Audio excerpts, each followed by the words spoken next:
First Thessalonians chapter 3, verses 3 to 5. Aron walay makabambag sa inyong pagbati na kamo nakahibalo na pinaagi niini kita gitakda.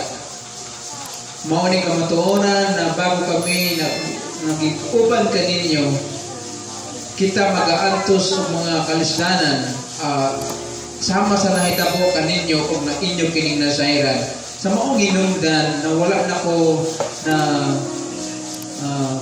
pagpadala sa aron pakahibalo sa inyong pagtuo na aron ang mga manugtintal kung nakatintal na kaninyo aron ang atong mga pagpangabudlay dili makawang. Now atong tunan karon kining gitawag nato standing firm in the faith. So nanong kinahanglan nato na magapindog na lig-on sa atong mga pagtuo. Pero kita nakikita na mismo gani ang alagad sa Ginoo moagi sad og kanang pumon na gilagian sa tanan. So wala exempted sa balatingan, wala exempted sa kitawag nato na kalisdanan. Pero ang ginaingon sa Bible o ginaingon sa atong Ginoo, kinahanglan nato na motindog nga malig-on sa atong mga pagtuo.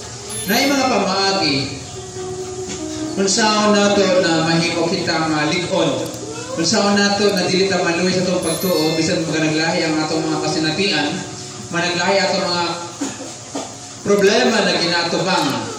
Ako ang nag-acronyms na very familiar na word na ALS. So, ganing ALS, muna isang ginagamit para maka-eskwela high school ng ALS. Ano ba na? Kalimot ka na. Alternative Learning System.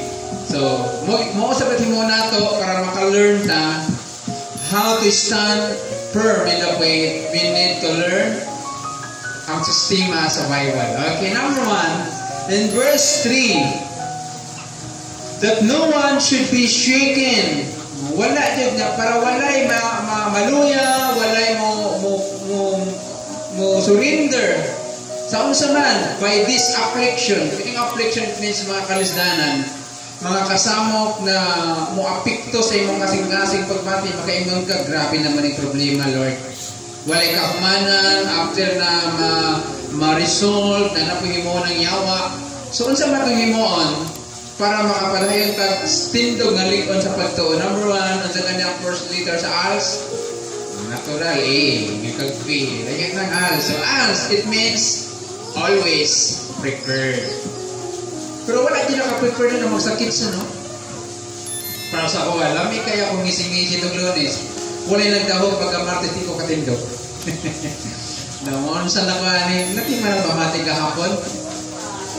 I-surprise ka sa yawa. Masaya na, basubasog ng yawa kung kita diyan nagdadala sa ato ang ginakaon. So, nako'y na-share rin niya. Nato masakit magka o hindi ay naman magkitrabaho. Naku trabaho din magpasakit sa kidney sa tao ang ginakaon man. Sobra naman yung ka-pride me. So, mo na, ang gitan niya magtrabaho, o gikan sa kinakaon. Nakaka-pride niya, ibig dyan siya. But anyway, how to stand in the faith na malikon, o na always prepared. So, ako lang iyang na mato kasing-kasing na dili tanang panahon yung shock na. Dili pa tanang panahon na malipahin ka. Dili pa panahon na malipahin ka karon tagdaod, kusbot na pud ka. So, inanay kinabuhi. Na naman, pag mag-expect ka lang na ayahay, mag-expect ka lang permit na magkakwarta, kapag noon, mabutang adlaw, pati ka bising piso, pati ka mo. So, always prepared na may tapunan siya. That's why ni Paul sa mga taga-Thessalonian, that no one should be shaken, na wala di matarog, wala maluya by this affliction.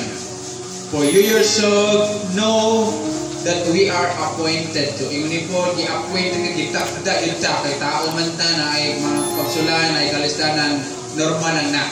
Pero kung dili ka prepared, ang may tabo, makompleta sa Ginoo. Lord, sa manin. Yung ang Biblia, saan pala yung kayahay? Ang sahad sa ginoobanan niya ka sa hayahay o kalisod. O Wala nagsaad ng Bible na pagpangalagaan mo sa kuha, ayahay na ka. Isip ko sa mag-asawa, di ba? Kanang kasunod mo sa simbahan, mingon mo ganit sa kahayahay sa kalisod. Mingon mo na ang magkasal na kamo mag-uban sa kahayahay ra. Di ba? Wala, di ba? So, as a always prepared. Kaya always prepared, dili ba tayo makaprepare ng kwarta, kundi ang atong manahuna ba na maabot yun ang panahon na magluya ang atong lawas. Labi na kung na to sa golden age, no? 40 up na tayo mga balatian. So, hindi na matingala. Kasi makaingon sila sa pasulit, sakit. Na sa golden age, ang atong mga hinimuan, itong pata-pata, harbison na nato karon sa natin mga edad. Di ba? So, ang himuan na ito, prepared ta, always prepared. Para dili ta mo sa magkaluyak. Wala man tayo order ng problema, pero maabot gina bisan dili order. Prepared na tayo may una-una. Para ang purpose, dili ka ma-shake, dili ka mauyog, dili mabaylo, dili ma-change ang imuhang devotion sa Ginoo. And verse 4, we told you before that we would suffer tribulation. Okay? Verse 5. Verse 4. We told you before, gisultihan ko na kamo kaniadto sa dihang kaobang pamilya na kita mag-antos o mga kalisdanan at sama sa naitabo kaninyo o naibalaan ninyo. So as A, always prepared. B, live the word. Ikinabuhi ang pulong. Kung wala'y pulong sa Ginoo na mag-remind sa ito, I think dugay na ito nang mawala dyan sa pagpangalaga sa Ginoo. Kung nagasimba man ta, makapatid pulong sa Ginoo, pero wala itong mga pulong na nag-remind sa ito, na alkansig yun, kung magpaliluya ka, alkansig yun, na mawala ka sa pagpangalaga. So, dili ta mo duwa-duwa mo atras. Dili ta mo duwa-duwa na muundang o pagpangalaga. Pero may mga pulong sa Ginoo na ginagamit ang Holy Spirit sa pag-remind sa tuwa na ang pulong sa Ginoo mo naghatag ato kada si kalikon. That's why ni Paul, but we told you before we were with you that we would suffer tribulation. So, dili malikaya na mag-antos sa kay we are human o naata sa kaluyahon, pero ang advice sa Bible, ikinabuhi. Pulong sa Ginoo. Panahon na na kay problema, kalisod, kasakit, balatian, just i-meditate, pamalandungi ang mga pulong ng mga batian sa dihang nagapamati ka sa mensahero sa Ginoo. In order na imong gusto dili basta-basta mo give up. Ano man na ay pulong sa Ginoo. Pero pag wala kay pulong sa Ginoo, makaingon ka, walay pulong sa pagpangalaga. Di mo mapito kung sa ng pag-serve. Ano, nagsimba man ka, bubaktas pa ka, mapainit-init pa dyan ka. Pero kung na yung word of God, kung ginaingon pa nila, worth it kayo yung pagpangalaga. Kaya na ay pulong, mag-remind sa imo na magpadayon. At sumay, ang resulta, mutindog ang alingkod sa pagtuo. Next, verse 5. Sa maong inungdan, sa dili na ko makaagwanta, I no longer endure it. Kung Bisaya, no? I sent to know your faith. Ipadala ko, nagpadala ako aron makahibalo ako sa inyong pagtuo. Lest by some the tempter had tempted you, na pinagi sa utang pamaagi, tintar ka mo sa manok tintal, huwag ang amok panghago, mga paghago na himong kawang. So, una, as A, always prepared. B, live the word. Ikinabuhi ang pulong. Ikatulo is stay connected. Dapat dili maputuli mong connection. Paano mag-continue ang connection? Number 1 is pinakaunang yun, prayer. Bisig kung saan mo kaluya, ayaw yung kalimot pakikisuya sa Ginoo. Imot-imot ka sa Ginoo, hilang ka sa Ginoo. Importante yun na ang connection ni mo dili mawala. Although dili mawala itong pagkaanak, pero ang atong connection, pag mauna ang maglabo, pero sa mga ginikanan ng anak, kung saan ko lang kay anak sa Manila, isang ko lang anak ni Manasan, si Makinaon sa man. Karon wala na may connection.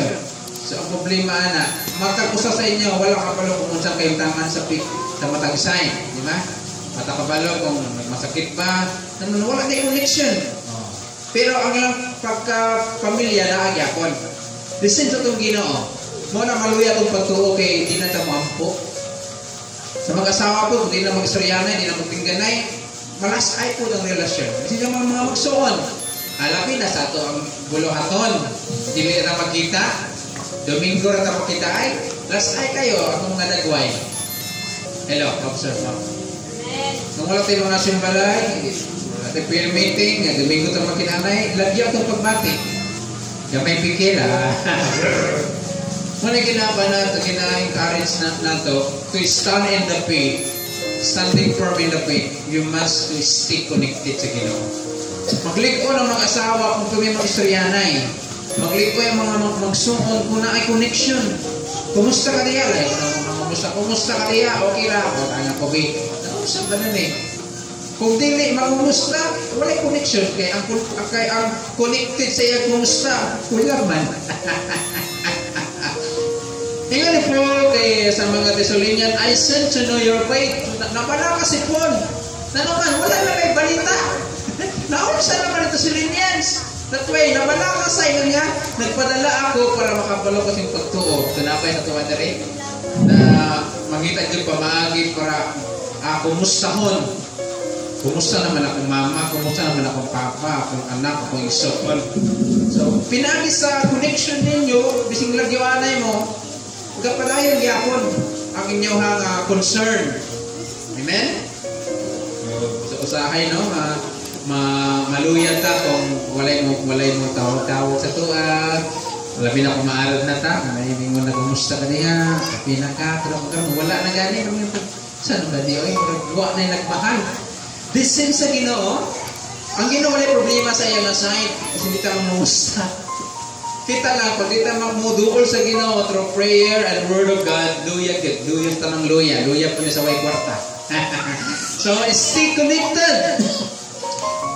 Verse 6, but now that Timothy has come to us from you and brought us good news of your faith and love, and that you always have good remembrance of us, greatly desiring to see us as we also see you. So, ang resulta niini, tungkol standing firm sila sa ilang pagtuo, nahita po sila na nahimo silang likon diya sa ilang gugma o ang ilahang paghandom sa alaga sa Ginoo si Paul. So sa atong kinabuhi, kinahanglan nato na magpabilintang likon. Walay makatabang sa tuwa, pinaagi sa itong pagpanagkita radyo. Bisay mong partner, bisay mong anak, ikaw yun ang maninguan na likunon din mo. Ayaw isang din mo pagtuo sa mga kauban ng alagad. Di ba? Pag-ayaw na ito, panikamutay taan eh. So ang atong kamagi is as, una, always prepared, lead the word, ikinabuhi ang pulong, kaya kung wala kang pulong sa Ginoo, dugay na kanawala. Ikatulo, stay connected. Ayaw punta yung